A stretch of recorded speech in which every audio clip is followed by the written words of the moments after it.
Welcome.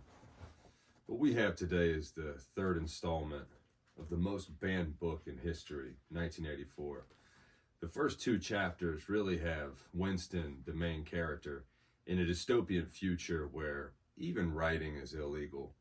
At the end of the second chapter, he is essentially writing a diary for what he can only describe would be the future. Join me as we dive into this book for the third chapter.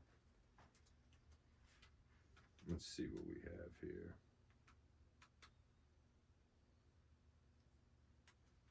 There we go. Winston was dreaming of his mother. He must, he thought, have been 10 or 11 years old when his mother had disappeared. She was a tall, statuesque, rather silent woman with slow movements and magnificent fair hair. His father, he remembered more vaguely as dark and thin, dressed always in neat dark clothes. Winston remembered especially the very thin soles of his father's shoes, and wearing spectacles. The two of them must evidently have been swallowed up in one of the first great purges of the 50s. At that moment, his mother was sitting in some place deep down beneath him, with his young sister in her arms. He did not remember his sister at all, except as a tiny, feeble baby, always silent, with large, watchful eyes. Both of them were looking up at him. They were down in some subterranean place, the bottom of a well, for instance, or a very deep grave. But it was a place which, already far below him, was itself moving downward. They were in the saloon of a sinking ship, looking up at him through the darkening water. There was still air in the saloon. They could still see him and he them, but all the while they were sinking down into the green waters, which in another moment must hide them from sight forever. He was out in the light and air while they were being sucked down to death. And they were down there because he was up here.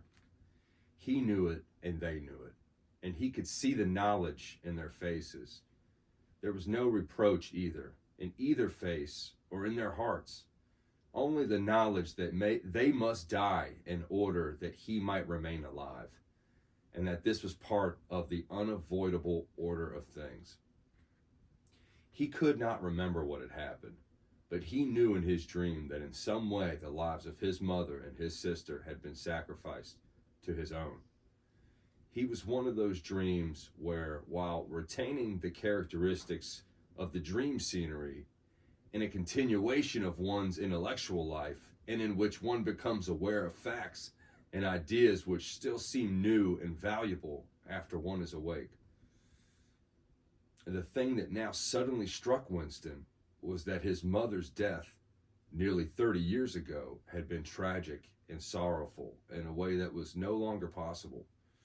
Tragedy, he perceived, belonged to the ancient time, to a time when there was still privacy, love, friendship, and when the members of a family stood by one another without needing to know the reason. His mother's memory tore at his heart because she had died loving him, when he was too young and selfish to love her in return, and because somehow he did not remember how she had sacrificed herself to a conception of loyalty that was private and unalterable. Such things, he saw, could not happen today. Today there was fear, hatred, pain, but no dignity of emotion or deep or complex sorrows. All this he seemed to see in the large eyes of his mother and his sister, looking up at him through the green water, hundreds of fathoms down and still sinking. Suddenly, he was standing on short, springy turf on a summer evening when the slanted rays of the sun gilded the ground. The landscape that he was looking at recurred often in his dreams. He was never fully certain whether or not he had seen it in the real world. In his waking thoughts, he called it the Golden Country. It was an old rabbit-bitten pasture with a foot track wandering across it, and a molehill here and there. In the ragged hedge on the opposite side of the field, the burrows of the elm trees were swaying very faintly in the breeze, their leaves just stirring in dense masses like women's hair. Somewhere near the hand, though, out of sight, there was a clear, slow-moving stream where dace were swimming in the pool under the willow trees. The girl with dark hair was coming towards him across the field. With what seemed a single movement, she tore off her clothes and flung them disdainfully aside. Her body was white and smooth, but it aroused no desire in him. Indeed, he barely looked at it. What overwhelmed him in that instant was admiration for the gesture with which she had thrown her clothes aside. With its grace and carelessness, it seemed to annihilate a whole culture, a whole system of thought, as though Big Brother and the party and the thought police could all be swept into nothingness by a single splendid movement of the arm. That too was a gesture belonging to the ancient time. Winston woke up with the word Shakespeare on his lips. The telescreen was given forth an ear-splitting whistle, which continued on the same note for 30 seconds. It was not 7:15, getting up time for office workers. Winston wrenched his body out of bed, naked, for a member of the outer party received only 3,000 clothing coupons annually, and a suit of pajamas was 600, and seized a dingy singlet and a pair of shorts that were lying across a chair. The physical jerks would begin in 3 minutes. The next moment, he was doubled up by a violent coughing fit, which nearly always attacked him soon as he woke up. It emptied his lungs so completely that he could only begin breathing after by laying on his back and taking a series of deep gasps. His veins had swelled with the effort of the cough, and the varicose ulcer had started itching. 30 to 40 group, yapped a piercing female voice. 30 to 40 group, take your places, please. 30s to 40s. Winston sprang to attention in front of the telescreen, upon which the image of a youngish woman, scrawny but muscular, dressed in tunic and gym shoes, had already appeared. Arms bending and stretching, she rapped out, "Take your time, by me. 1, 2, 3, 4. 1, 2, 3, 4. Come on, comrades. Put a bit of life into it. 1, 2, 3, 4, and so on." The pain of the coughing fit had not quite driven out of Winston's mind the impression made by his dream, and the rhythmic movements of the exercise restored it somewhat. As he mechanically shot his arms back and forth, wearing on his face the look of grim enjoyment which was considered proper during the physical jerks, he was struggling to think his way backward into the dim period of the early childhood. It was extraordinarily difficult. Beyond the late 50s, everything faded. When there were no external records that you could refer to, even the outline of your own life lost its sharpness. You remember huge events which had quite probably not happened. You remember the details of incidents without being able to recapture their atmosphere, and there were long blank periods to which you could assign nothing. Everything had been different then. Even the names of countries and their shapes and the map had been different. Airstrip 1, for instance, had not so long ago in those days been called England or Britain, though London, he felt fairly certain, had always been called London. Winston could not definitely remember a time when his country had not been at war. It was evident that there had been a fairly long interval of peace during his childhood, because of his early memories was of an air raid which appeared to take everyone by surprise. Perhaps it was the time when the atomic bomb had fallen on Colchester. He did not remember the raid itself, but he did remember his father's hands clutching his own as they hurried down into some place deep in the earth, round and round a spiral staircase which rang under his feet and which finally so wired his legs that he began whimpering, and they had to stop to rest. His mother, her slow, dreamy way, was following a long way behind them. She was carrying his baby sister, or perhaps It was only a bundle of blankets that she was carrying. He was not certain whether his sister had been born yet. Finally, they had emerged into a noisy, crowded place, which he had realized to be a tube station. There were people sitting all over the stone-flagged floor, and other people packed tightly together were sitting on metal bunks and above one another. Winston and his mother and father found themselves a place on the floor, and near them an old man and an old woman were sitting side by side on a bunk. The old man had on a decent dark suit and a black cloth pushed back into his very white hair. His face was scarlet, and his eyes were blue and full of tears. He reeked of gin. It seemed to breathe out of his skin in places of sweat. And one could have fancied that the others welling from his eyes were pure gin. But though slightly drunk, he was also suffering under some grief that was genuine and unbearable. In this childish way, Winston grasped that some terrible thing, something that was beyond forgiveness and could never be remedied, had just happened. It also seemed to him that he knew what it was. Someone who the old man loved, a little granddaughter perhaps, had been killed. Every few minutes the old man kept repeating, "We didn't ought to have trusted him. I said so. Ma, didn't I?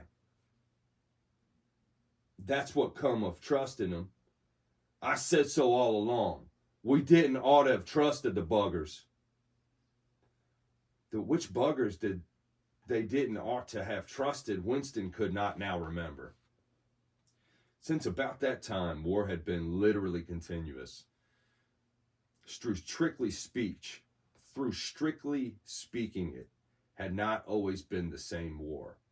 For several months during his childhood, there had been confused street fighting in London itself, some of which he remembered vividly.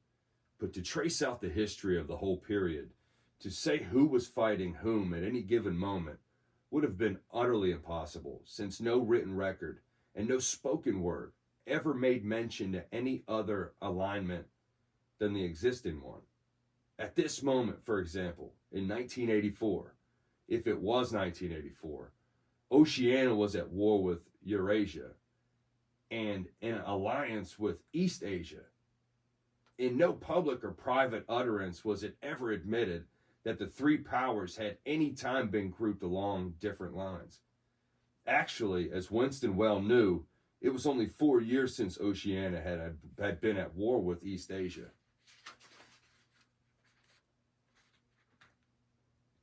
And in alliance with Eurasia. But that was merely a piece of furtive knowledge which had happened to possess because his memory was not satisfactory under control. Officially, the change of partners had never happened. Oceania was at war with Eurasia.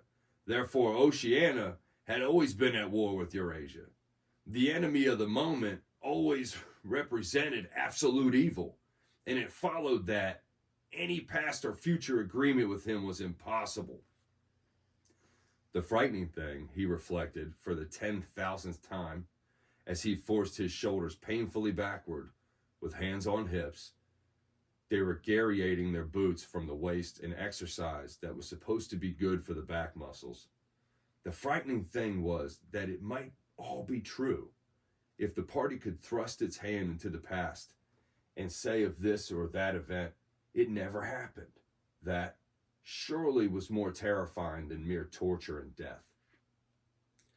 The party said that Oceania had never been in alliance with Eurasia.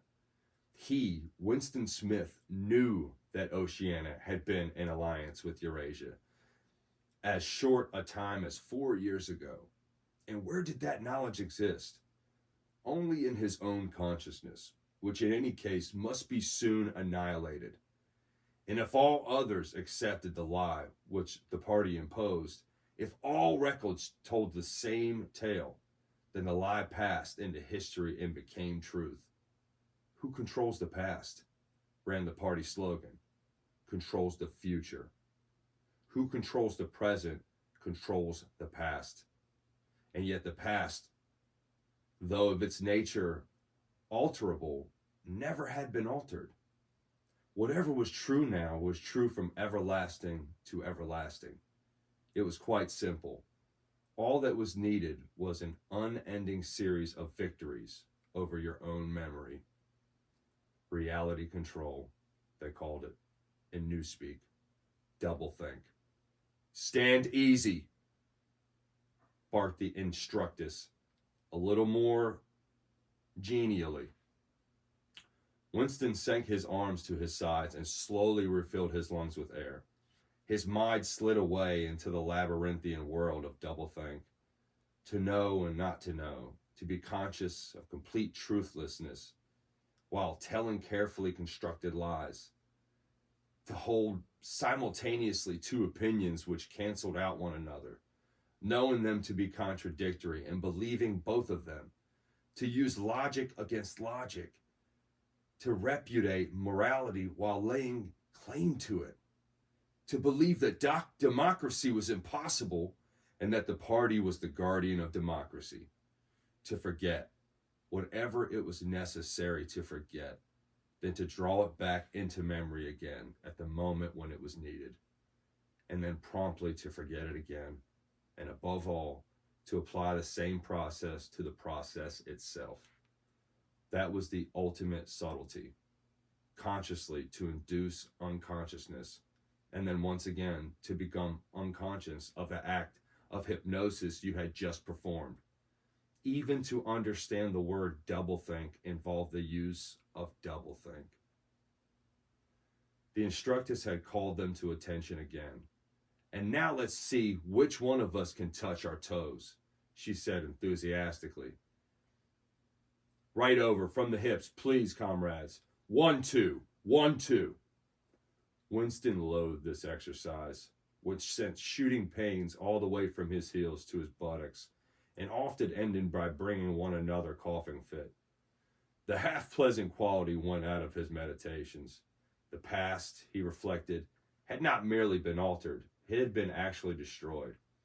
For how could you establish even the most obvious fact when there existed no record outside your own memory? He tried to remember in what year he had first heard mention of Big Brother. He thought it must have been at some time in the 60s, but it was impossible to be certain. In the party histories, of course, Big Brother figured as the leader and guardian of the revolution since its very earliest days. His exploits had been gradually pushed backwards in time until already they extended into the fabulous world of the 40s and the 50s, when the capitalists in their strange cylindrical hats still rode through the streets of London in great gleaming motor cars or horse carriages with glass sides. There was no knowing how much of this legend was true and how much invented. Winston could not even remember at what date the party itself had come into existence. He did not believe he had ever heard the word Ing Sak before 1960, which it was impossible that its old speak form, English socialism, that is to say, it had been current earlier. Everything melted into mist. Sometimes, indeed, you could put your finger on a definitive lie. It was not true. For example, as was claimed in the party history books, that the party had invented airplanes. He remembered airplanes since his earliest childhood, but you could prove nothing. There was never any evidence. Just once in his whole life, he had held in his hands unmistakable documentarial proof of the falsification of a historical fact. And on that occasion, Smith! Screamed the shrewest voice from the telescreen. 6079, Smith W. Yes, you. Bend lower. Please. You can do better than that. You're not trying. Lower. Please. That's better, comrade. Now stand at ease. The whole squad. Watch me. A sudden hot sweat had broken out all over Winston's body. His face remained completely inscrutable. Never show dismay. Never show resentment. A single flicker of the eye could give you away. He stood watching while the instructress raised her arms above her head, and one could not say gracefully, but with remarkable neatness and efficiency, bend over and tuck the first joint of her fingers under her toes. There, comrades. That's how I want to see you doing it. Watch me again. I'm 39, and I've had 4 children. Now look. She bent over again. You see my knees aren't bent. You can all do it if you want to, she added as she straightened herself up. Anyone under 45 is perfectly capable of touching his toes. We don't have all the privilege of fighting in the front lines, but at least we can all keep it. Remember our boys on the Malabar front and the sailors in the floating fortresses. Just think what they have to put up with. Now try again. That's better. Comrade, that's much better, she added encouragingly as Winston, with a violent hinge, succeeded in touching his toes with knees unbent for the first time in several years. That is the 3rd chapter of 1984.